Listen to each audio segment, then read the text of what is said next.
You're listening to the 23 Personnel Podcast, a Texas Tech athletics podcast where food and sports clash at the goal line.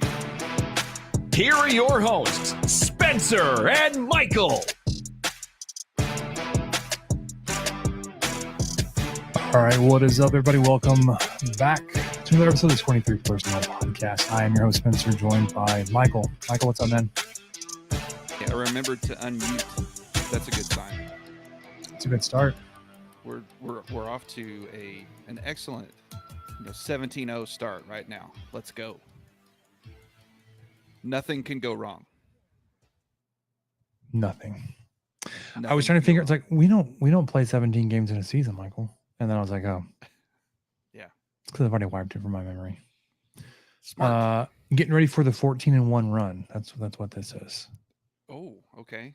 Getting ready to rattle off 14 in a row. I'd say maybe 13 in a row, but I don't know if you can make a playoff. I don't know if you can make a playoff. Ourselves here. No, No, if there's a time to lose, it's week 1. No one cares.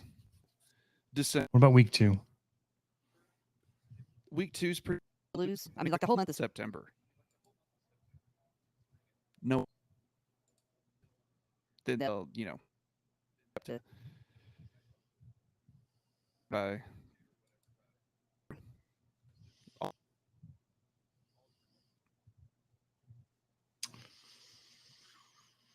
I feel like if we got to 10-2 in December, we'd be like, man, we let one get away. Probably. Is it going to be these two?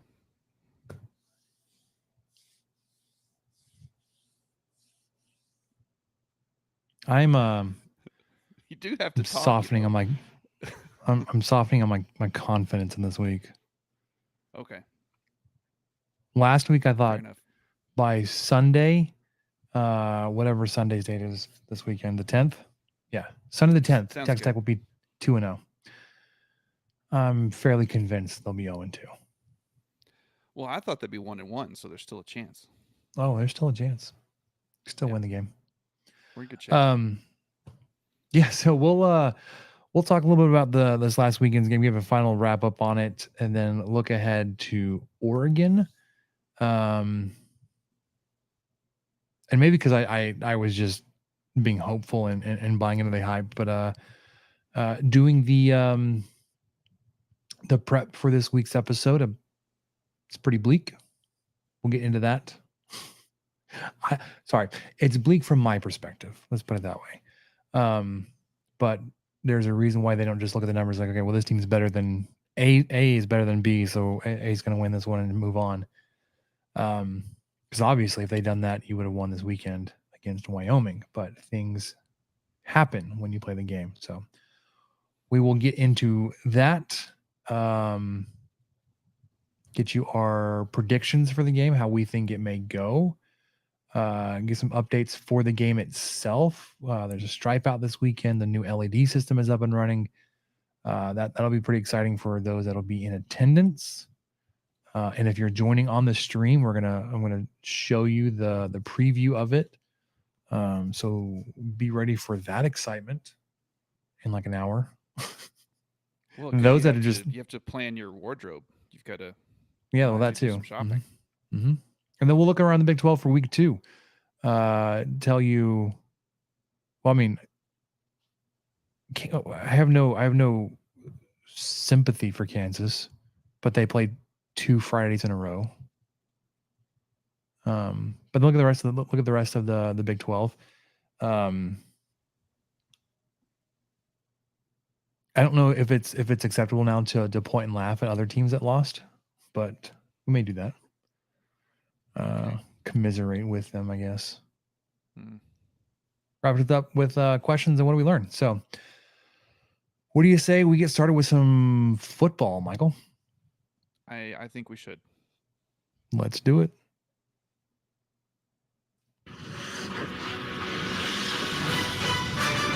A pump fake. And over the middle.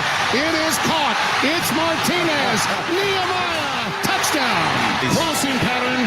There it is. Miles Miles Price. He's got room. Down the sideline. Miles and Miles and Miles. 54 yards, a touchdown. Look at the end zone. Bradley! He's got it! What a start for Texas Tech! And hand it off Brooks. Finds the hole. Brooks up the middle, and he's gone. Touchdown, Texas Tech.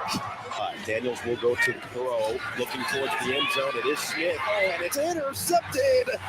Adrian Taylor Demerson. Morton runs it over the middle, and it's caught.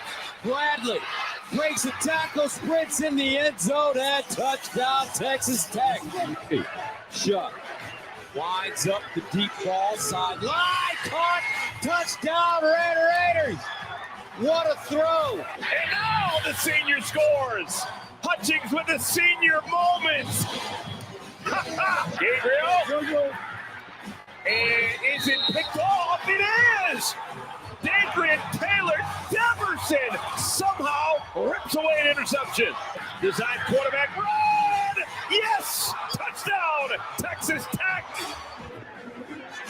Looking for a bunch. A man's open. Touchdown. Jared Bradley.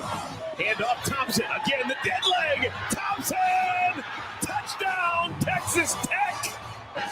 Play action for Dart. Pass flops and it's intercepted. Waters has it, Money Waters. Another big play for the Red Raiders. Shuck's going to keep it again. Shuck dives in the end zone, and he's got the touchdown. For the win. Did he? He did!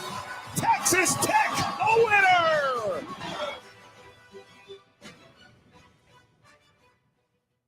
Right. Michael, let's wrap up this Wyoming game, and then we'll get to our Oregon preview. I don't know if everybody can see it. I don't think they can if you're on the stream, but if you can't, Michael, you've got your display name in Riverside tonight is 3rd and 7. Why is that? Yeah, 3rd and 7. I went back and thought I was a little surprised at how seldom Texas Tech went for it on 4th down, but down and distance always just was a little further than probably what they needed. You know, the commentators kept harping on the magic number, but that's kind of how it works, really, where you are on the field, even probably the score of the game, all these factors come into play. But Texas Tech only had 2 4th down attempts on the game. They converted them both, but I think I found out why. I didn't go through and determine exactly what the distance was on every single 4th down, but 3rd down was an easy one I could look up. So average 3rd down distance was 3rd and 7. 7.1 yards. Yeah. Yeah. So that, you know, that's tough to gain enough to make it 4 down territory, even for a team that is, you know, went for it 50 something times last year and was number 1 in the country. So that's not a good look to not have enough offense to even warrant a 4th and 2, to just be starting out at 3rd and 7. So basically, unless you got a 1st down, your first 2 plays are averaging 2.9 yards. Yeesh. Combined. Yeah. Yeah, you're right. Yeah, your first 2 plays combined were 2.9 yards on average, unless you got a 1st down. Then so 1.4 yards per play on 1st and 2nd down. Yeah. On those 3rd and 7s, average of 7, you averaged picking up 4.5 yards. You were only 2.5 yards short every single time. You did convert 41.2% of your 3rd down. 7 of 17. You had a higher percentage than Wyoming did. They were 40%. We were 6 of 15 on the night. On 3rd and shorts between 1 and 4 yards, you were 4 or 5. Anything over 9 plus, you had 4 3rd and 9 or longer. And you picked up 2 of those, which is probably a pretty respectable rate for considering how many yards you need to pick up. But Mm-hmm. anyways, 3rd and 7. Your average yards on that play was 4.5. Yeah. The other thing I Um, wanted to bring up were the penalties. We'll talk about because big we- plays. Yeah, we could talk about big plays. I mean, penalties were big too, but what big plays did you have? So you had 9 passing plays of 15 or more yards. Did it feel like that, Michael? It certainly did not feel like that to me. Were some of You them picked up yards after 100 catch? Well, it had to be. It had to You be. picked up 197 passing yards on 9 completions.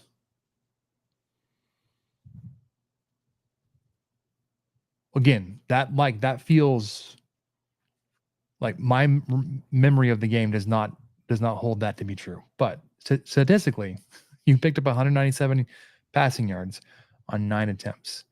Was that on the first 2 and the last drive of the first half? Let's see. So, yeah, your first possession, the drive started in the first quarter, 12:23. So I would assume that was a Wyoming 3 and out, and you took the ball. 1st and 10 from the 47, you had a 20-yard pass. The next play, 1st and 10 from the 33, you had a 33-yard touchdown pass.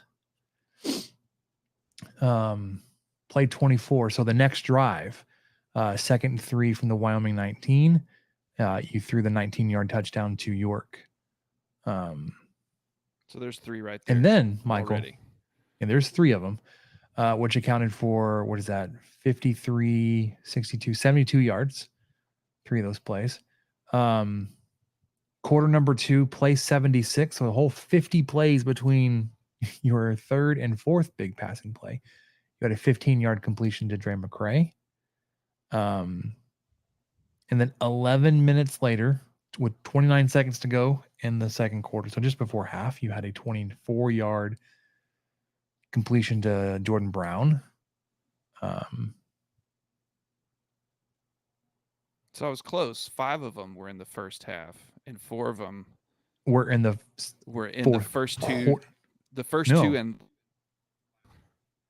Yeah, you had a well, no, you had one that was about 9 minutes to go in the fourth quarter. Then you had 2 that were in the last drive of the fourth quarter, and then 1 in overtime. So just you not had sure. You know, where is this a complementary offense when there's just not any consistency at anything? There's not. There's not consistent looks downfield. There's not consistent success downfield. There's screens with almost those are almost always the same success rate, like 2 yards if you're lucky. Running the ball, there's very little emphasis on that. I don't know. I don't know what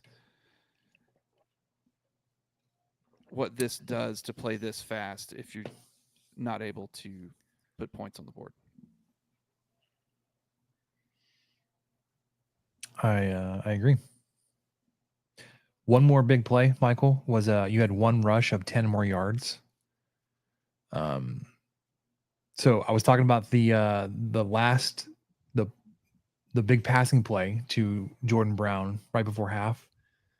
It was play number 112 where he had 24-yard pickup to Jordan Brown. Play 113, the very next play was a Tyler Shuck scramble for 12 yards. And that accounts for all of your big rushing plays of the night.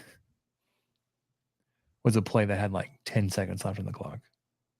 We've already got Steven in the chat just asking why we have to rehash Wyoming. This is what we do, Good Steve. question. It's a good This is question. what we do. Because it wasn't bad enough live. It wasn't bad enough in the instant reaction. We're going to do this one more time.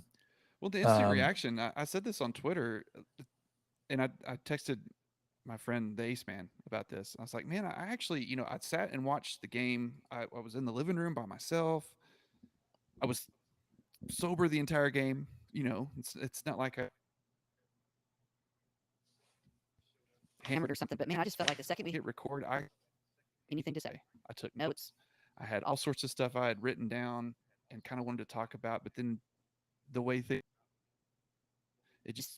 my brain exploded. It just didn't seem like I could come up with anything that would help or make sense of it all. So for those of you, appreciate it. Thanks for listening. Thanks for downloading. There's quite a few of you guys. Also, apologies. My apologies to you for not know what that. 40 minutes.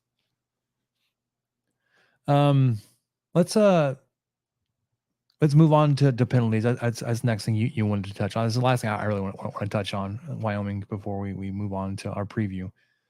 You had 7 penalties on the night for 68 yards. Only 2 of those penalties were on offense. You had 2 false starts. So you hope to be able to clean those up. Those are being able to focus, be ready, and know what's going on around you. Michael, I look at the defensive penalties. 4 of them were personal fouls. They're all backbreakers, man. Which again, to me, if they were appropriately officiated, this goes to show like a lack of discipline, right? That's something we talked a lot about in the Kingsbury years. You had just a metric ton of discipline-related penalties that would ultimately affect and impact games. You had 2 that sustained drives that ended up in points for Wyoming. Well, I guess they probably all do. I don't know. I understand. Like I posted a picture of the late hit out of bounds, and got roasted on Twitter for it. But like I'm gonna stand by it and like, look, you can't call late hit out of bounds if the runner's foot is still in bounds. Like that's by definition not out of bounds. So and like, did it impact the game? Yeah. Did Tech lose because of that one penalty? No. But still, it's like if the definition of late hit out of bounds is you hit a player that's already left the field of play, there's visible video evidence. Tyler Owens hits Andrew Peasley. Andrew Peasley standing in bounds. Now, because of the way that the quarterback juked right before he got hit and the push he received from Owens, he went flying on the sideline. Understand it looked bad. But if you were to officiate that and go back and look late hit out of bounds, like he made contact while they were in bounds. Like what's he supposed to do? What's Tyler Owens supposed to do in that situation there? I don't know. The the targeting that was waved off, but it was still a personal foul. Like I agree that it wasn't targeting. Had he made contact with the quarterback, it would have been for sure targeting. Like understand like that. But if you're going to go back and like, you're going to call that penalty and then review it and then have 18 video angles of an Andrew Peasley sliding and Josiah Pierre diving over him and making no contact with him. Like, I understand that's probably where you had the targeting removed, right? Because he did not make contact with him. But again, I guess it goes back. If you can remove one part of the penalty, you should be able to remove both. Like if you review it, like, oh, actually, that was not at all what we thought we saw. Well, and I know that Tech gets this too. Everybody does. The defenseless quarterback where he starts his slide. That's such a tough call. That's an impossible. The linebacker is he's starting his tackle at maybe the exact same microsecond that Peasley was starting his slide. And you can see that on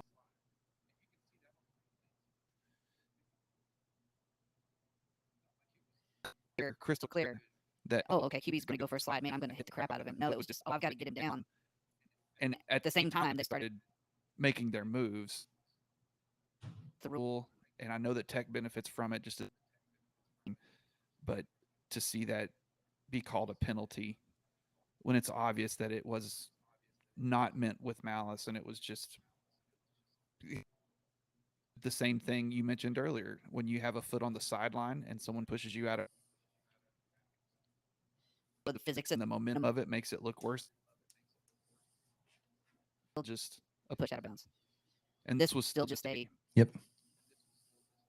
tackle someone. one fairly try to just stop him from running up the middle.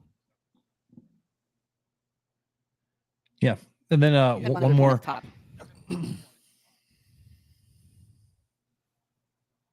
I just don't want you to forget. What do you that mean? one, too. One other point at the top.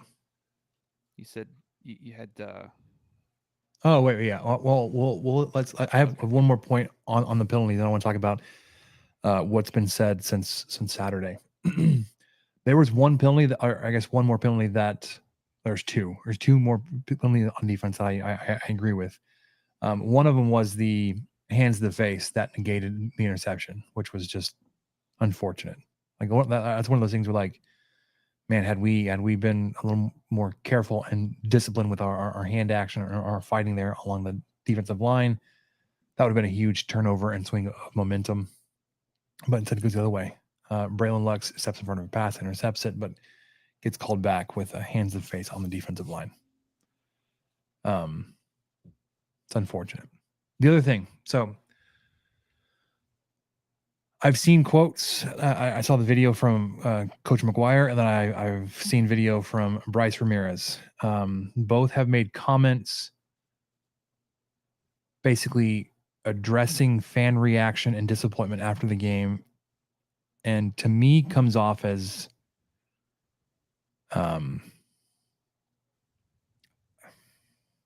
it makes the fan base look worse. Like, if I understand, like, you want to make sure that we're rallied around the team and all that kind of stuff. You know, the positive from Coach McGuire's comments, I don't know if you've seen it, Michael, but he says, you know, the fans can react how they want to react. I'm not going to tell them how to fan, essentially. We're disappointed too. But he's like, but we need support. We're like, we need you guys in the stands on Saturday and all this kind of stuff. It's like, it's been one game. Like, you're not going to lose. Like, you have a sellout. You're not going to lose people coming to the game because they're disappointed in one game. And then you get comments from Bryce Ramirez, but it even feels more desperate from him that they need fans in the stands for the game. I was like, why are we so concerned after one game? Like, one, a lot of us fans are frustrated that the team lost a game that we as fans expected to be able to win. A lot of us, myself included, were really buying into the hype and the messages that were coming out from the team all off season. And it's not like you lost a close game, but you didn't lose a close game to a close opponent. Like, I don't think you can consider Wyoming a comparable team to Texas Tech. I think a lot of fans were really, really frustrated with how just flat the team was offensively and defensively, whether it was penalties or not being able to produce the results that we expected. You know, you weren't an explosive offense. You weren't fast. You weren't efficient outside of 3 different drives on the night. Defensively, you had a couple of stops on, 3 and outs early. You had a turnover that, people forget about because it was wiped away. And then everything else is like Wyoming kind of pushed you around. So it's like when you've been talking to us for almost 2 years now about being the toughest, hardest working team in the country, like, that kind of goes out the window when you get outworked. So I don't know. It felt desperate it looks bad. It's week 1. I don't know. I think it's a bad look. I agree. I think it was weird to pay that much attention online scuttlebutt. Or You listening or anybody else expressing some displeasure. And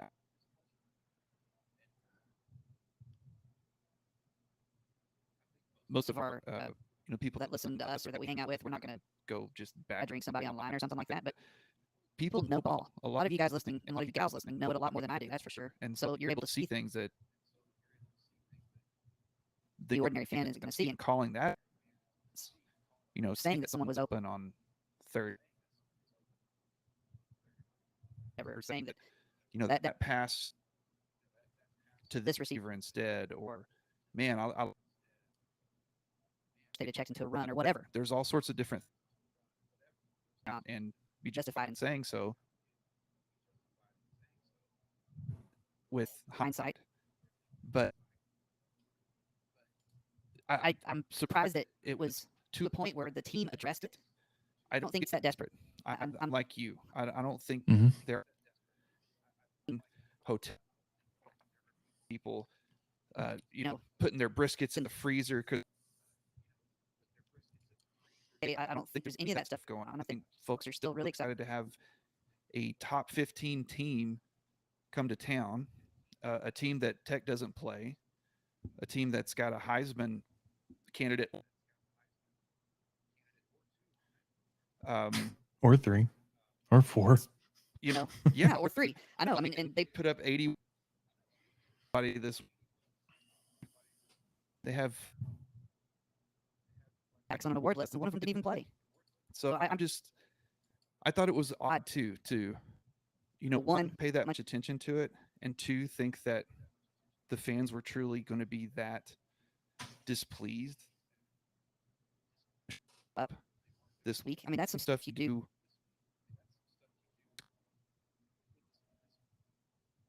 November, if you've won 4 games, and you want people to come out and support this. That's the kind of stuff right. But week 2, you've got a really hot team coming into town. We're playing at night. Yeah, so there are a couple of good points from the chat here. It's going to be wild. Tech's got a shot. Yeah, but a couple good points here in the chat. One, so Tad Landon says, wasn't Bryce coaxed into saying that by a reporter's question? I didn't hear the question. The video just starts with him answering the question, so I don't have the context here. So maybe so. Maybe he was asked to give a message to the fans, but again, like,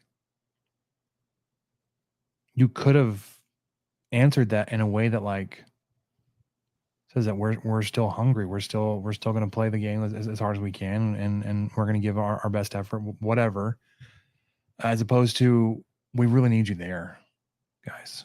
So I don't know. Well, and I'm not trying he also to shared Ramirez as much. I feel like Ramirez addressing it just kind of as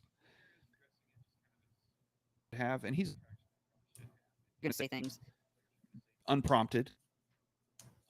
Knows. And I don't know if I agree with his tactic to address that as much as he did in the press conference. Yeah. Go back to the point that I was making earlier about this being a game that Texas Tech was expected to win. The same commenter, Tad Landon, said doing deep dive into the stats of the UT box score from last year showed that Texas Tech had a 2% chance of winning that game. Doing that same kind of analysis that showed that Wyoming only had a 17% chance to win the game this weekend. So weird things happen. We've now been on both sides of that. So, all right, you wanna jump over to previewing the Ducks? Yeah, let's do it. Okay, so they are up to 13th in the latest poll. A little higher if you listen and look at S&P Plus. They're 10th overall. Texas Tech dropped 8 spots to 44th overall. Y'all know that the Ducks are led by Dan Lanning, former Georgia defensive coordinator. He's in his second season. He went 11-3, 7-2 in the Pac-12 last year. They finished off the season last year beating North Carolina in the Holiday Bowl by a point, 28-27. 2021, they were a 10-4 team. This is the year Mario Cristobal took those results and moved off to Miami. 2020, they were 4-3. 2019, 12-2. So they've won a lot of games past few years. Michael mentioned it. They absolutely housed Portland State this last weekend, 81-7. They were the first team to put up 80 points. I think in like 4 or 5 years in an FBS game. It was 50-7 at the half. They had 13 drives total. They scored the touchdowns on the first 9 drives of their first 9 possessions of their game, and scored on total 11 of their first 11 drives. Michael Fine, they didn't punt until drive number 12, which was in the fourth quarter with about 6 minutes remaining. Starting quarterback Bo Nix played only the first half and a drive in the third quarter. In that time, he was 23 of 27, good for 85% completion, 287 yards, 3 touchdowns, no interceptions. Did not rush the ball, although last season he was I believe he's the 3rd leading rusher in terms of yards on the team. And because of the quality of the opponent, like, you don't really know what you're going to get on the defense. That's the one question mark for this team, which we'll get to in a little bit, is what this defense is going to look like. They allowed a touchdown early to Portland State in the second drive, but that was it. And it looked like they played their entire roster. They even had 2 different kickers kick extra points. They were 10 of 10 on the day. I think the first guy went 6 of 6. The second guy went 4 of 4. Offensively for the Ducks, they are number 5 overall S&P plus. Texas Tech defense dropped down to the 77. But they are breaking in a new coordinator. Last coordinator, Kenny Dillingham, left, became the youngest head coach in the FBS when he took over the job at Arizona State. They hired the UTSA offensive coordinator, Will Stein. But man, they are loaded on offense, Michael. They return their quarterback, their top 3 running backs, their top outside receiver, their top inside receiver, their top tight end. And as if that wasn't enough, they landed 3 key wide receiver transfers, including a former 5-star receiver in Gary Bryant, who was transferring in from USC. I was hopeful for half a second when I saw they had to replace 4 or 5 offensive linemen from 2022. But Michael, let me tell you who they're replacing these guys with. One of them is going to be the number 1 offensive tackle from 2022, is a 5-star guy, Josh Connerly. Another one will be the number 3 rated transfer tackle from this last recruiting cycle, and a Johnny Cornelius coming from Rhode Island. Yes, it is FCS, but he was very highly rated.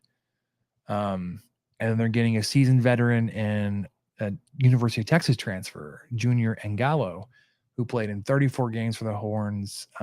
Didn't play last year due to injury, but played a ton down in Austin.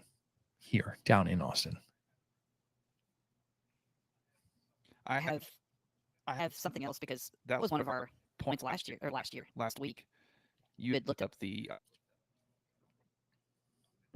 and saw how much that they had changed since last season. And they're a run-heavy team, and we just thought, man, our defensive to cook against these guys, and we were wrong. I'm not positive either, just yet, especially with who you just mentioned coming in and what they're able to do last week. Yeah, so when we talk about stats for the preview here, especially for Oregon, we're going to continue to look at last year's stats, because a blowout against the FCS team is not really going to be all that indicative of what we can expect besides trend wise. So looking back to their 14 games, or sorry, their 13 games last season, they threw for 285 yards per game. They rushed for 216, so 500 total yards of offense at nearly 7 yards per play. They were stupid efficient on third downs. They converted 46% of their third down attempts. They were 75 of 162. They didn't attempt a ton of fourth downs, 32, but they converted 20 of them. Good for just about 63%. So if you get them in, their offense has a 48.9% chance of converting a third down or fourth down. So they're led, like we said, by Bo Nix. Last season, he was 294 of 409, so 70% of his passes, just under 3,600 yards, 29 touchdowns to 5 interceptions. Nope. 29 touchdowns to 7 interceptions, 5 sacks. Ran the ball 89 times for 510 yards for another 14 touchdowns, which is just ridiculous. He had the most rushing touchdowns on the team. So obviously it was a point for their offense. This is again last year with a different coordinator. They got close, and then it was Bo Nix time. But he carried at just about 6 yards per carry last year. This will be his second year at Oregon. He spent 3 at Auburn, so he's old. It's a big win for them to get him to come back.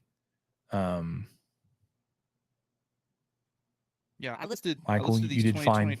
Okay. Yeah, these 2022 stats are not quite as relevant without the same OC, but I just wanted to mention that his time at Oregon so far, all the stats Spencer just mentioned in his first season there are all career highs. He did also have 7 interceptions in 2020. That was, his other lower year, but of course played less games that year. 5 sacks is a low, big time. So it just kind of shows what that offensive line was able to do to protect him and what he was able to do in return. Because, at Auburn, he was in the high 50s on completion percentage, in the high 60s. And then last year in Oregon, he's 72% because he was only sacked 5 times. He was sacked 50 times in 3 years in Auburn. Jeez. His first year was 17. Year 2 was 21. And then year 3 was 12 sacks. And year 2, 21 sacks in the COVID year, man. 21 sacks in 2020. Yeah, he's pretty good. You got to really, yeah. So if you get a line behind him, which they appear to have, just pointed out they're different guys, he's going to pick you apart, especially with the weapons he has, which we'll get to later. Yeah. Well, if it's not Bo Nix, if they're going to run the ball, it's going to be, so like I mentioned earlier, they're returning their top 3 running backs from last season, although Bo Nix was their 3rd best rusher. But their number 1 guy is scary, dude. Bucky Irving, 5'10", 195. He broke 1,000 yards last year on 156 carries for 5 touchdowns. That doesn't sound like a lot. But like I said, the last OC really liked to run Nix there at the red zone. Their second guy, Noah Whittington, did not play this weekend against Portland State, but he's also returning 5'8", 210. He carried the ball 139 times last year for 780 yards, another 5 touchdowns. We talked about Nix. And their third string guy, Jordan James, 5'10", 205. Carried 46 times for 189 yards, another 5 touchdowns. They ran 2 more guys this weekend against Portland State, Dante Dowdle and Jaden Lamar. I don't know if you'll see either one of them. I hope not. Because either that means they're up big or their guys got hurt, which you don't want either one of those things to happen. So behind those 4 guys, essentially, they're going to be trying to put up their 200 whatever yards on the ground. That 5.5 yards per carry is what they averaged last season. If they're throwing the ball, they've got, like I said, their top outside receiver coming back, and Troy Franklin, 61 catches last year for 890 yards, 14.5 yards per catch, 9 touchdowns. They're returning their best inside receiver, Chris Hudson, who had 44 catches last year for 472, just under 11 yards per catch, didn't record a touchdown. Their third leading receiver, Chase Cota, is actually the only guy on here that is actually left. Is gone. He had 36 catches for just about 500 yards, 14 yards per catch, 3 touchdowns. Their tight end that they returned, Terrence Ferguson, 6'5", 255, 32 catches, 391 yards, 12 yards per catch, 5 touchdowns. And then Gary Bryant Jr., the 5-star, the guy that transferred in from USC. Career-wise for the Trojans, he had 53 catches for 645 yards, 12.2 yards per catch, and 7 touchdowns. Franklin and Bryant, I think, both had 100 yards this weekend against Portland State. Irving had like 100 yards on the ground. So this is all like in a half's worth of action.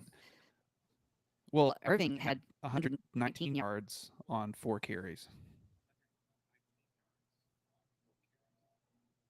That's good to know. That's fun. Yeah. Not a problem. So they throw for 285 yards per game, 8.6 yards per attempt. They run 216 yards per game, 5.5 yards per carry. Said this, they convert 48.9% of their third and fourth down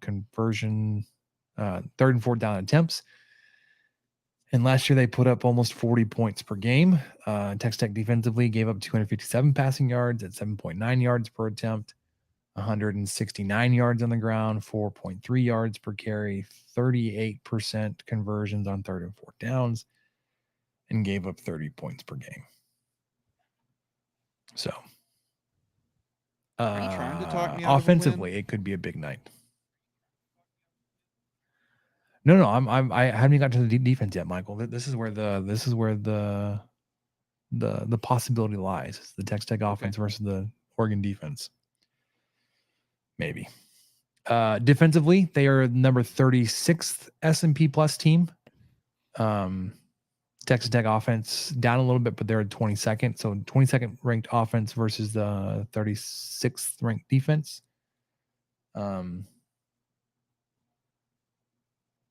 Well, if you want to talk about the Texas Tech defense for a second, going back to Wyoming, it was what were they? 77th. They were like 66th last week against the 119th offense, and you saw what happened. So now we're going up against the number 5 offense. Okay, defensively. They are led by Tosh Lapoy, a defensive coordinator. Chris Hampton's a co-DC. But with Lanning as a head coach, like they're really trying to get back to what they were doing at Georgia, going back to 2021 when they were just destroying people. Like everybody likes to say, they want to disguise their coverage and pressure, so they'll bring 6 guys and then drop 2 of them back into coverage. They'll bring guys in late. However, last year the Oregon Ducks pass rush yielded the fewest sacks in a season since 1986. Their linebackers struggled in coverage. Their safeties were another weakness. And overall, they graded out, the defense did, as the 43rd best defense in 63 Power 5 teams in 2022. So if there's a chink in the armor, it's going to be on their defense. They gave up 256 passing yards per game, 126 yards on the ground. They allowed teams to convert a ton of third and fourth downs. Teams were converting 47% of their third downs against the Ducks, 50% of the fourth downs. They've got decent returning production, returners, not like Wyoming where they were just stacked everywhere.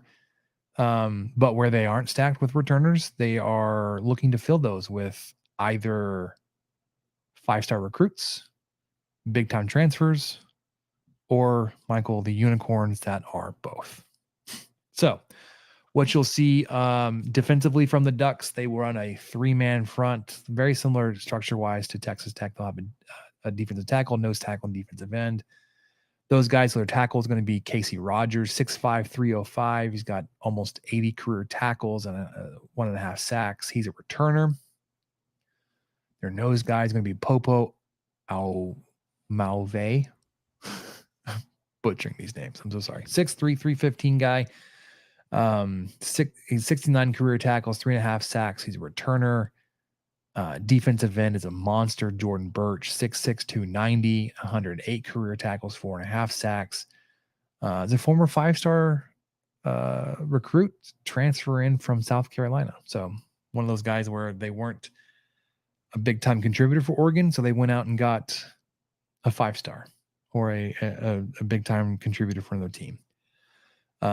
Their rush end, Mateo Ugalele, 6'5", 270, former 5-star guy, flipped from USC. I believe is a brother of the now Oregon State quarterback, DJ, former Clemson quarterback. Because with a name like that, they've got to be related, right, Michael? I would think so. I was trying to see if that little pause there was you trying to figure out how to pronounce his name. Ugalele. That's probably not it at all. No, I think for some Yeah. reason. Other key contributor on the defense, look at the linebackers, inside guy, Connor Sowell, 6'1", 230, 57 tackles, 1 pass defended, 1 forced fumble. He was a 4-year starter at Arizona State. Outside linebacker, Jeffrey Bassa, 6'2", 230, 105 career tackles, 3 sacks, 2 interceptions, a former high 4-star safety. He's a 3rd-year player for the Ducks. Their defensive backs, I think, again, if you're looking at the offensive line, there's a group that they had to replace a ton. But with a program like Oregon, they're able to replace with some blue chip type guys. So the returner back there is going to be a cornerback in Bridges, 6'3", 200. But the guys that got around him to come in, the cornerback Kyrie Jackson's a former Alabama guy. He was number 1 JUCO cornerback, 6'3", 195. He'll be a senior this year. Safety Tysheem Johnson's 5'10", 195. Transfer from Ole Miss, but in 2021 at Ole Miss, he was a freshman All-American. And then Dante Manning is another safety, defensive back, 5'10", 185, nearly a 5-star guy. So if you're gonna be successful, it's gonna be your offense versus their defense. I believe. Offensively for Tech, we average 300 passing yards per game at just under 7 yards per attempt, almost 160 rushing yards a game at just under 4 yards per carry. Texas Tech is converting 42% of their 3rd and 4th down conversions and putting up 34 points per game. Defensively, the Ducks surrendered 256 passing yards at 7.1 yards per attempt, 126 rushing yards at 4 yards per carry. They do, like I said, give up conversions on 47% of their 3rd and 4th down attempts and 27 points per game.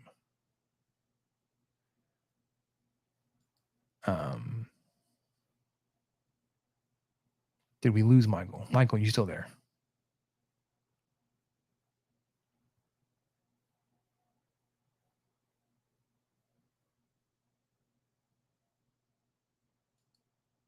Okay, well, as Michael is working to rejoin, y'all will remember that this weekend is a stripe out of the stadium where the odd sections and students are asked to wear red, and then even sections will wear white. There are a few small differences. It's not just straight like that. There are I can't think of the word I'm looking for. Golly.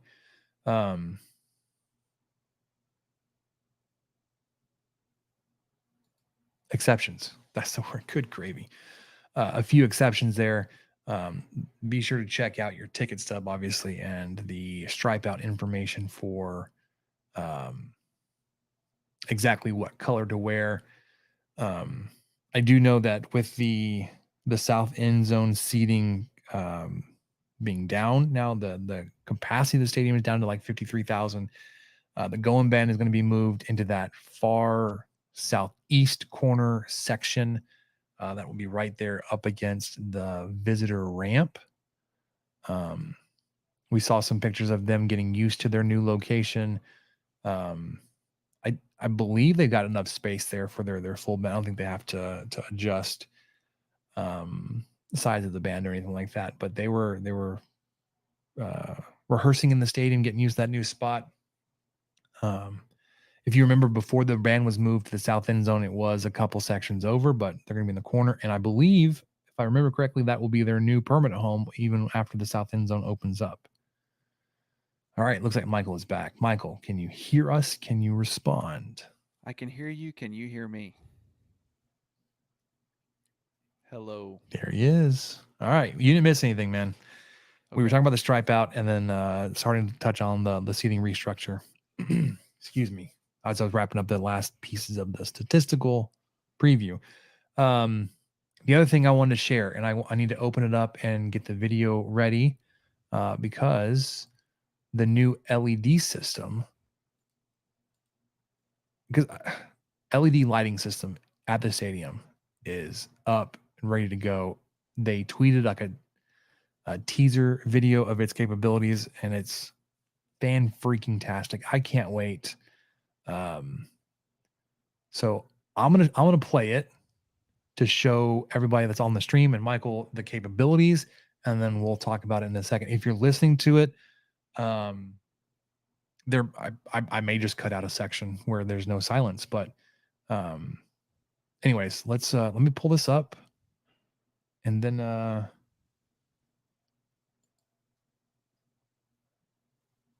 we'll. Hey, While you're doing that, did you talk anything about what they're closing?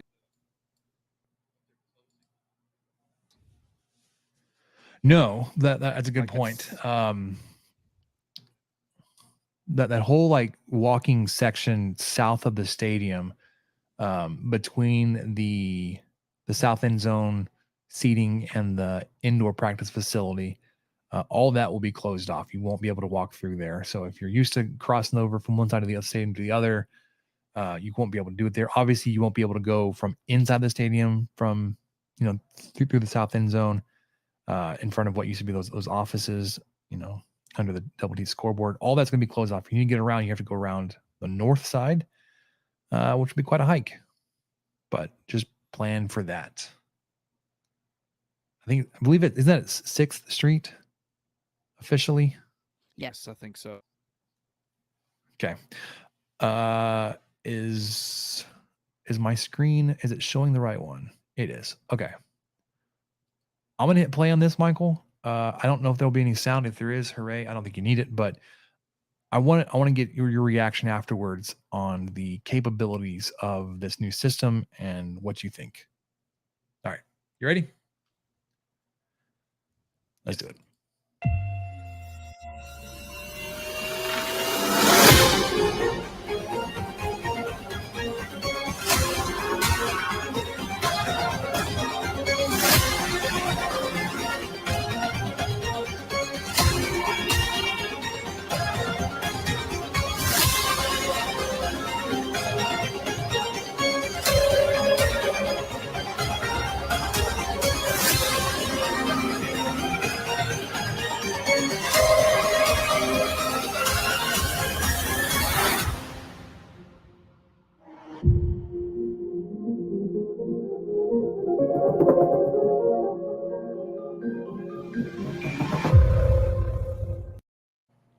All right. First off, I didn't realize how loud that was going to be. So if I blew out your eardrums, so sorry.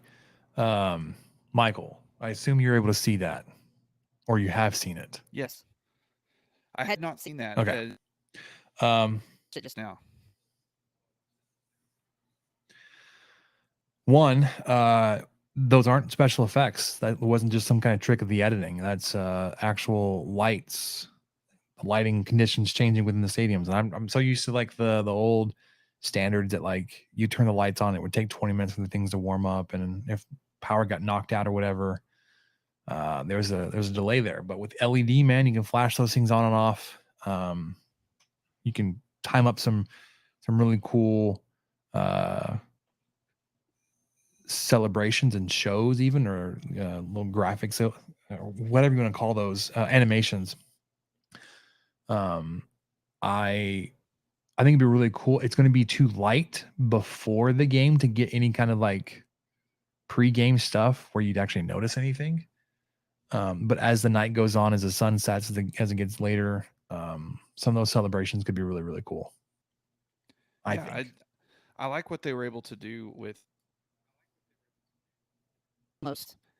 It was almost like the lights themselves were pixels, and they could just kind of generate their own little animation. And all I could tell, I think they're red and white for the most part, which is great. I think that'll accommodate just about anything, most anything. And I'm sure they're going to use them for touchdown celebrations, or they've got to have something up their sleeve for that. It looks like that's what they're really built for. But yeah, I mean, just to kind of modernize, make sure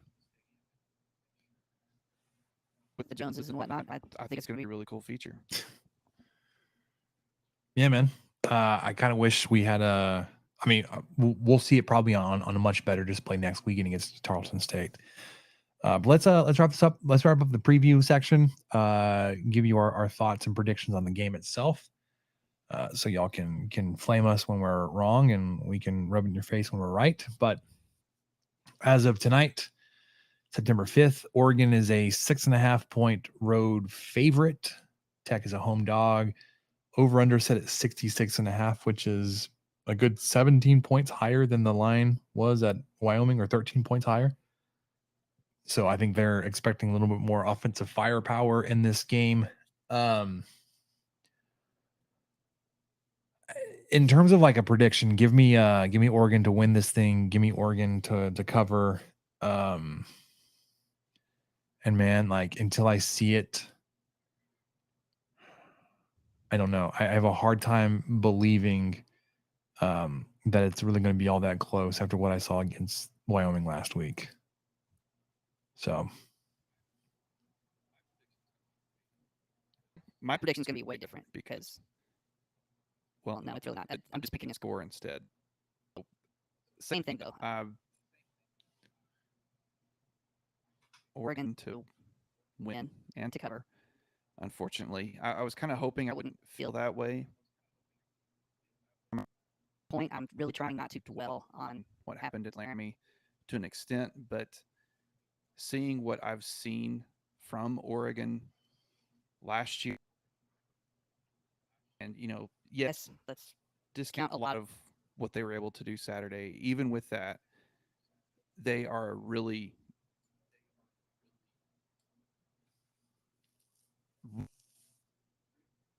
Bo Nix can sling it, man. I mean, there's a lot of those highlights, and of course, like we always talk about on this podcast, highlights are exactly what they are. So at 50 feet. I mean, 50 feet. 50 yards in the air, easy. I mean, that's nothing for him. He does it all the time. He can scramble. He's didn't have to do that at all against Portland State, but he could sure do it against Texas Tech this weekend, pick up first downs. Spencer's talked about how prolific he was at rushing the ball. So he's a threat no matter what. And, the guys he's handing it off to, the guys he's throwing it to are also threats. And the defense is not. I mean, there's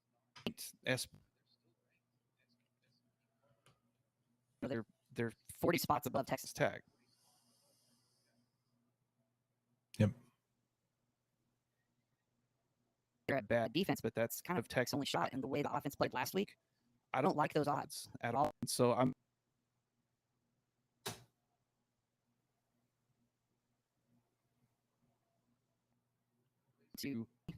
I've got Tech losing 45-35. I think Mark is just going to be really tough to stop this Oregon. like I said, I'm really without just still having the sting. But What I saw there going 2.5 hours of real time without scoring.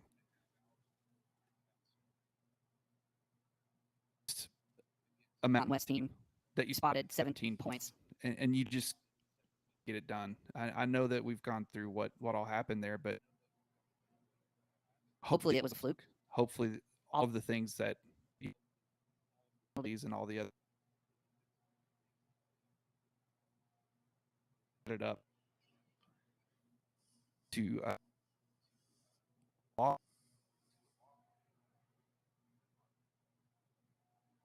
offensive inconsistencies. Maybe they'll be corrected, but they may not be corrected this week. And they may not be Yeah, I think if Say my score? you I know I can, just talked for a while. you did. No, you did. Okay.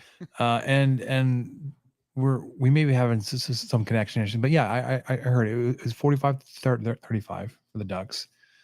And I if you can play and eliminate or at least reduce some of those discipline type of penalties, if you can force turnovers, if your offense is better at home this week, like you could be in this game competitive in a spot to win it. But I've also been burned enough by buying into the hype, namely this past weekend. Like I need to see it first. I need to see it even consistently to believe it. Because what I saw, like if that happens again, or even if it's remotely similar, I mean, it's going to be ugly. It's going to be out of hand, man. I don't want that to happen. I'm not expecting it to be, I'm not expecting to get embarrassed, but like, I do think, there's room for improvement. I don't think the team is as bad as what we've seen, in Wyoming, but like, it was just 1 week, but we only have 1 game sample size here. So would love to see the improvement, have something great to talk about. Even if it's a disappointing loss, a close loss, it would sting. That would really suck if it was close. But if it's like within a score late, and you have an opportunity to tie or take the lead in this game, and like that's going to be positive. I don't want to be like, looking for moral victories here, but if you're able to be competitive in this game, especially if it's a huge improvement from week 1 to week 2, I think there's going to be some things to find some confidence in, and then look forward and say, okay, you're going to get right, obviously with Tarleton State. Then you've got your schedule the way it lines out, opportunities to put together a pretty good year 2 for Joey McGuire. All right, Michael, you ready to talk about the rest of the Big 12? I am. Can you hear me? I can. Okay. Sorry that they're having some internet connection issues. Yeah, I'm not sure. I'm not for sure. We'll see if this goes. It's all right, man. It's going to be okay.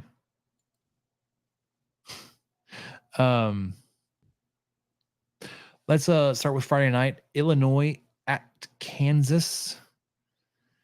Michael, you think is there any confidence shaken in big game Bert's performance last week? Is he gonna be able to bring that on the road into Lawrence and impose their will on the Jayhawks, or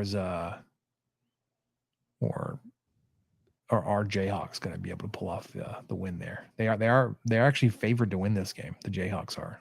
I know. I was about to say, can we appreciate that for a minute? There's a Power 5 team. There's a Big Ten team coming to Lawrence, and Lawrence has such a home field advantage that Kansas is favored in the game. I just really appreciate that. I'm really not trying to be funny or anything.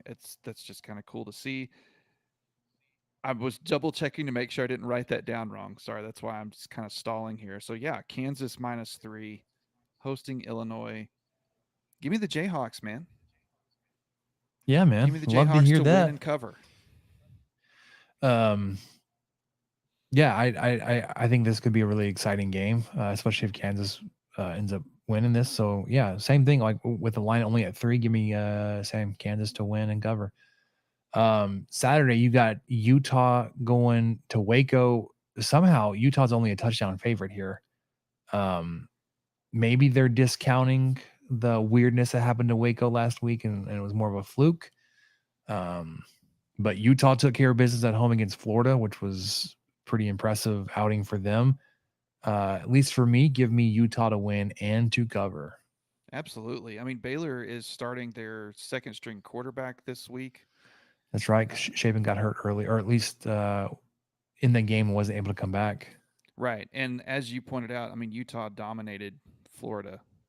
So I don't, and that's exactly what will bite you in the butt, is looking at this and thinking, oh, that's a no brainer. But that's still what I'm going to do. I would take Utah at -7.5. Troy at Kansas State. A bunch of points here for Kansas State, but 16.5. Give me the Wildcats to win and to cover. I might take Troy just to be different, one, but also That is a lot of points, though. yeah, that's a lot of points, especially for K-State. And that doesn't mean that I have any doubt that they'll win. It's just they win differently. Yep. FCS opponent, Southern Utah going up to Provo. Obviously, no line there, so easy pickings for BYU to win this one. Iowa at Iowa State. Somehow Iowa's only a 4-point favorite. This probably has to do with their offense being absolutely atrocious. I do remember hearing, I don't know if you've seen this, Michael, their offensive coordinator, I think it's Kirk Ferentz's son, Brian. They put some performance-related incentives and maybe even stipulations that like you have to have 25 points per game. I think he has to average 25 points per game, otherwise they're going to fire him this year. And they were expecting them to I think they were playing Utah State, that they were going to have to like blow them out and run the score up to help kind of pad that number. Good gosh. They scored 24 points last week. 4 points may be a lot in this game, but Iowa State also doesn't have an offense. Literally no offense. And Iowa State has lost this game 6 out of the last 7 times. Make it 7 of the last 8. Give me the Hawkeyes. Yeah, and I'll have them cover too, even though it's going to be like a push with the scores 11-7. SMU driving up to Oklahoma, 16.5 points here. Oklahoma, man, they blew out their opponent too, but I mean, as a Big 12 ACC matchup, I'm kidding. It would be an SEC ACC matchup now. Again, 16.5 is a lot of points. Oklahoma's offense is capable of that, though. Give me the Sooners to win and to cover. Me too, because I don't think I picked. Oh, maybe I did. I can't remember if I picked OU to cover last week or not, but they did emphatically. So this is in Norman. I'm going to say they cover again.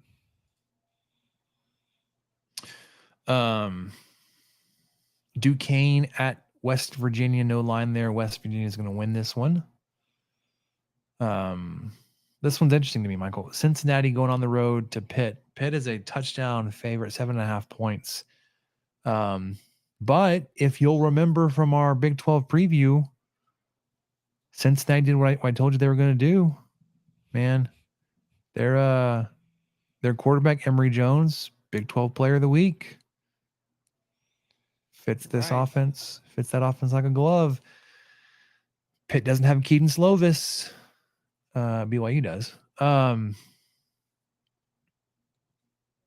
they going to be good enough to keep it within a touchdown, though, Michael? Well, I'm trying to figure this out. So did Cincinnati? What did they do last week? I'm looking at it. They walloped Eastern Kentucky 66-13, including 2 quarters where they scored 21 points each quarter. That was the first 2 quarters, so they were up 42-7 at half. I would take. I mean, because Penn State, what did they do to West Virginia last week? Let's see, 38-15, Mm-hmm. and it was not. It was 14-7 at halftime, 21-7 at the end of the third. So it really didn't get out of hand till the fourth necessarily. Okay, I would take Cincy in the points on this just to be interesting. I would take them. I don't know if they'll win, but I don't know if Penn State could cover 7.5 there, but we'll see. Cincinnati scored the first 35 points of their game. Yeah, man, let's see. Yeah, in a fun one, give me Cincinnati to win a close one, but Pitt to cover. How about that? Ooh. Texas at Alabama. Alabama is a 7.5 point favorite. Again, I don't want to compare ourselves too closely because Texas won their game. I think they struggled a little more than they would have liked to have seen. I would like to believe that's more of an indication of their program, much more so than Texas Tech's was against Wyoming. So give me Alabama to win and to cover, just for fun, just for funsies. I feel the same way. I mean, that I watched quite a bit of the first half of the UT and Rice game, and it was a really good game to just kind of nap to. And so that was a lot of what I did. I think I fell asleep a little bit, but then UT came out 21 points in the third quarter. I mean, just put it away completely. So I do think Bama's just a different animal, and I think that their first kind of road trip to the SEC is not gonna go too well for them. And I think that's a pretty big spread. Honestly, it's hard for me to pick them to win by that much, but I'm still going to take Bama to cover. 4.5, I wouldn't think about it, but 7.5 seems like a lot. This is probably my hate against Texas. If Bama wins by 10, that would feel like a close game. Probably. But they would have covered that. Yeah. So I don't know. Houston going to crosstown rival Rice. They're a 10-point favorite. Donovan Smith didn't look too bad. The numbers don't really hold that out. Like his QBR was pretty low for week 1. But they did take care of UTSA. Smith threw for 233 yards, 2 touchdowns, and their win.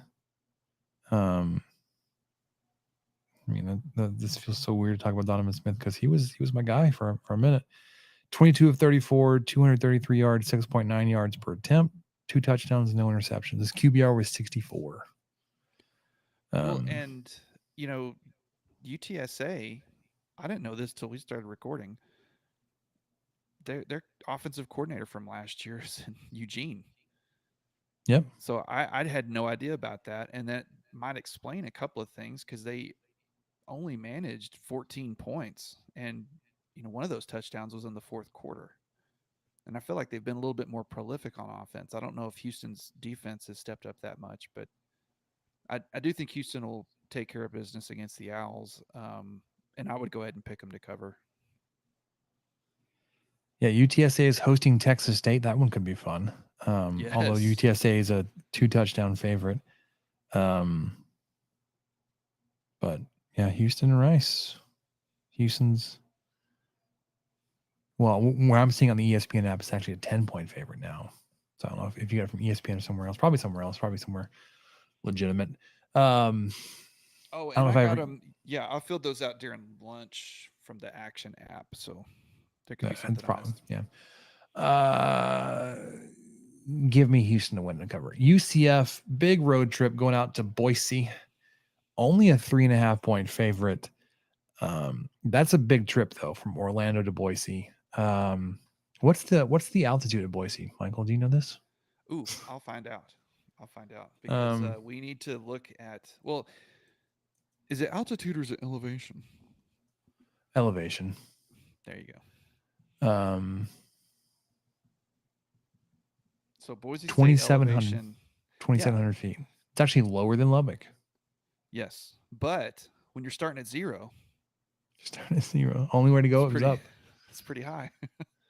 Are they going to have elevation issues? No, probably not. But that is such a long trip. I am buying into their performance last week. I'm a believer in the UCF Knights. Give me them to win and to cover. I'm going to be different. I'm going to pick Boise State to cover, but possibly lose. Okay, so UCF money line, Boise State, the points. Yeah. Nichols at TCU. Do the Horned Frogs get right, Michael? I think so. I think they'll take care of business. Same. Final game on the slate, Oklahoma State. Can they overcome the worst QBR performance of the Big 12 last week from Alan Bowman, which I think turned 19.5 at Arizona State? The Cowboys are a 3.5-point favorite in the desert. I kind of, since we're not playing them, and I just kind of feel like that Doc Holliday where he's standing next to somebody in Tombstone and he's like, "Oh, I forgot you were there." That's kind of how I feel like with Oklahoma State already, and it's week 1. It's just kind of, I don't know what they're up to. I didn't know anything of what you just said about how they did last week. I couldn't remember who they played. I didn't know if Bowman did well or not. It's just kind of weird. OU's more on my radar, which is strange because I don't understand why that is. I guess just because it's their last year. So Oklahoma State defeated Central Arkansas, Michael, 27-13. But Arizona State's not very good. Are they better than Central Arkansas? Yes. I would say so. So I don't know. I didn't watch the game, and I'm not going to deep dive this. As expected, or at least as Gundy told us, all 3 quarterbacks played. Alan Bowman, he had the most attempts. He was 13 of 24 for 80 yards, 3.3 yards per attempt. As QBR was 19.3. Garrett Rangel, 10 of 15 for 118 yards, 1 touchdown, 1 interception. And then Gunnar Gundy, 7 of 9 for 106 yards.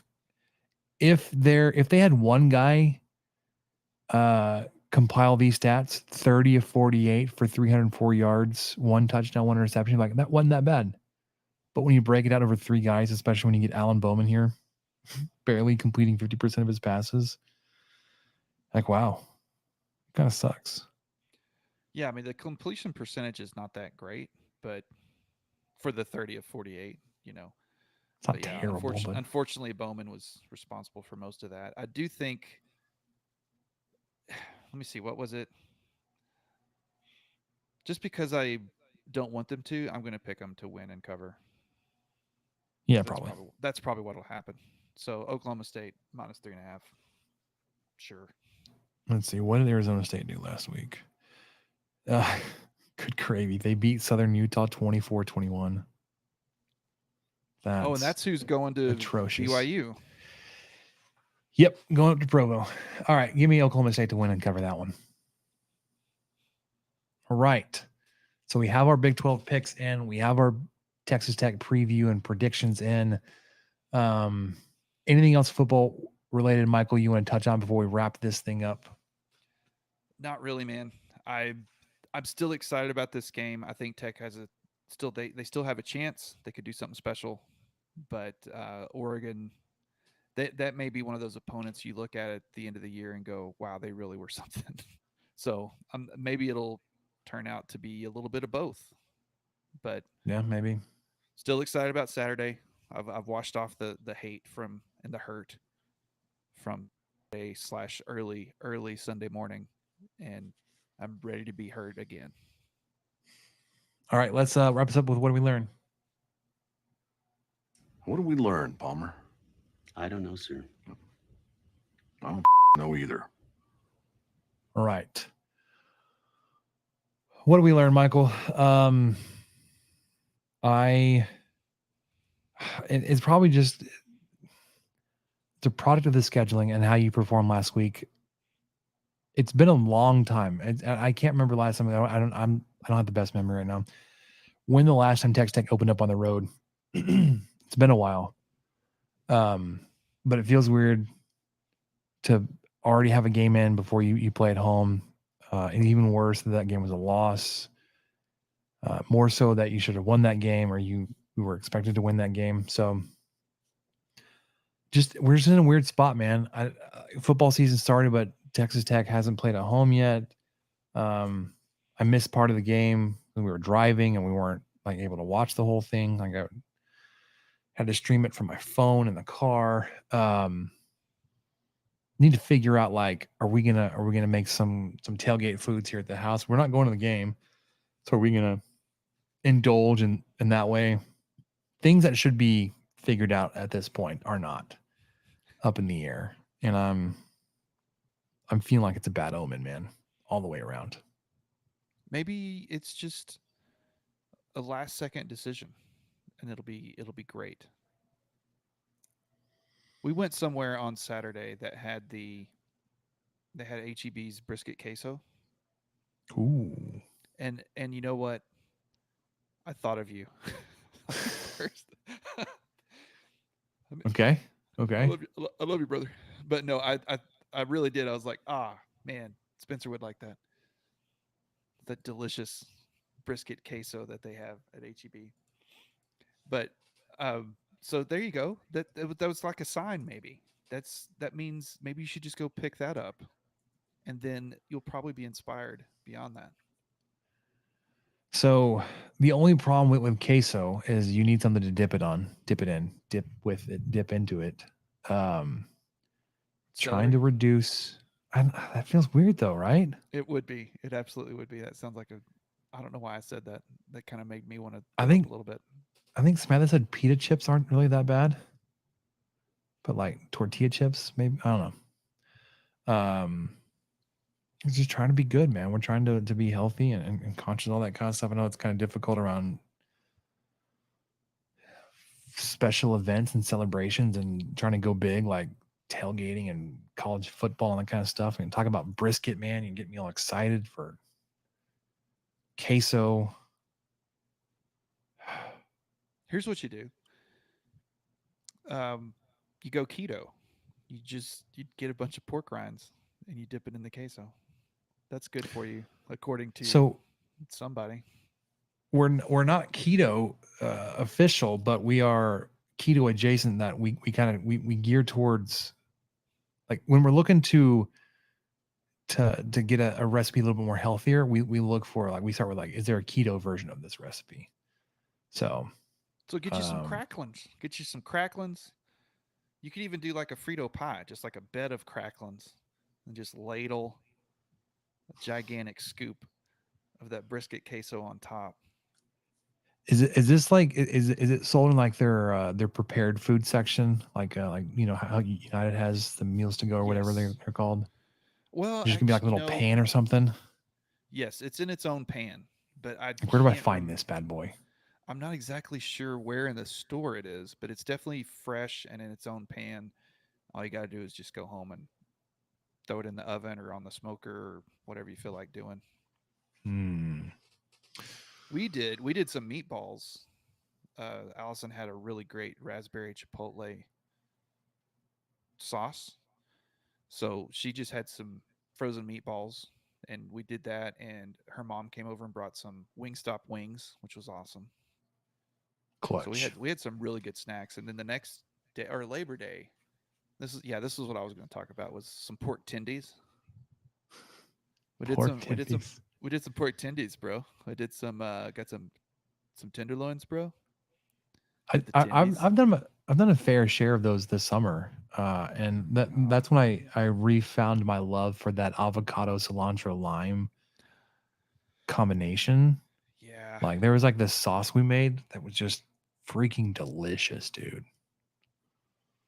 I felt like these turned out really well, but I did myself no favors by I should have seared them either at the very beginning or at the end, because the outside texture and look just did not. We did a marinade of this is what was on the bottle of that raspberry chipotle stuff. Just a marinade of olive oil and minced garlic and rosemary.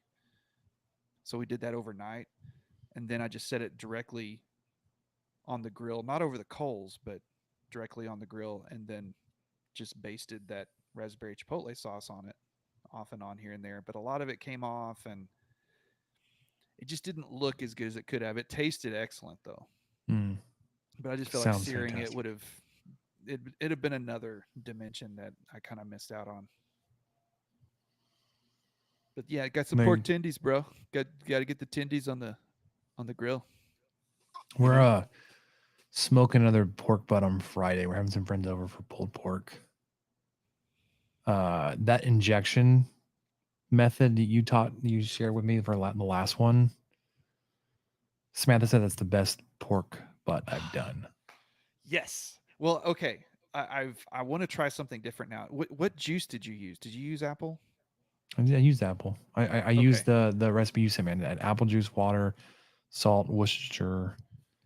I don't think it came with sugar. I think it was sugar. Enough apple I think juice. there was sugar too. Yeah, but well, I made it to the recipe. I ended up using between a third and a half of what it ended up mixing as an injection, because I couldn't get any more. I'd poke the injector in, it would come out every other way else. All right, I think we're full. But I poured the rest of that juice into the pan when I started to shred it. Ooh, so yes. no injection went to waste.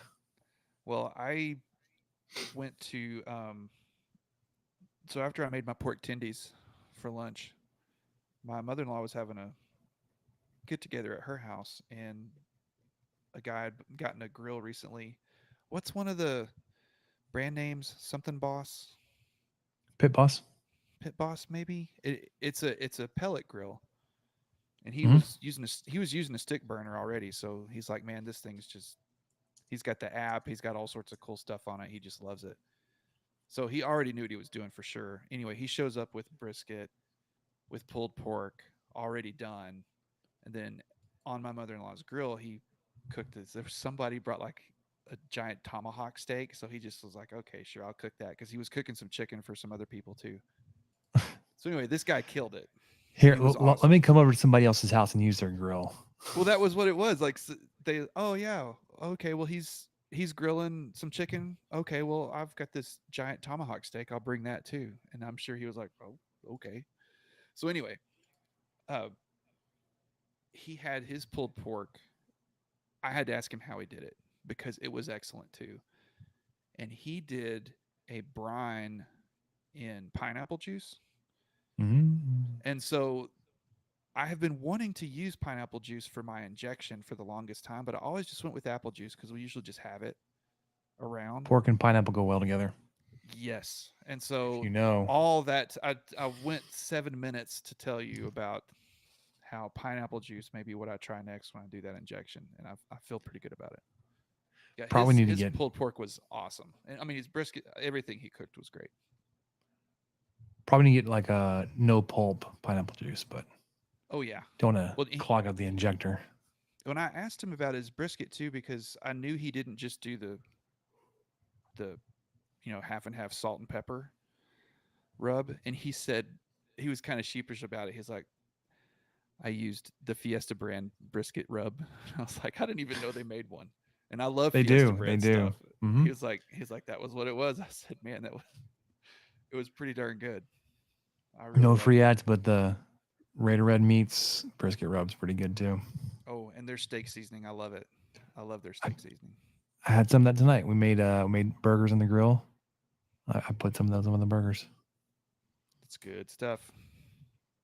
All right, man. That's enough food talk. I know that's our roots here, but that'll do it for us on this here 23 Personnel podcast. Home opener this weekend, Oregon Ducks. New lighting system, stripe out happening.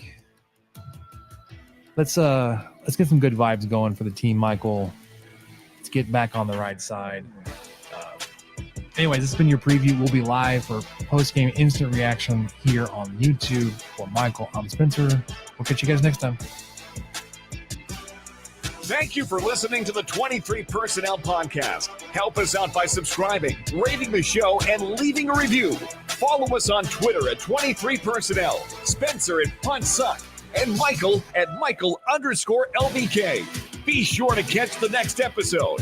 And until then, guns up and let the tortillas fly.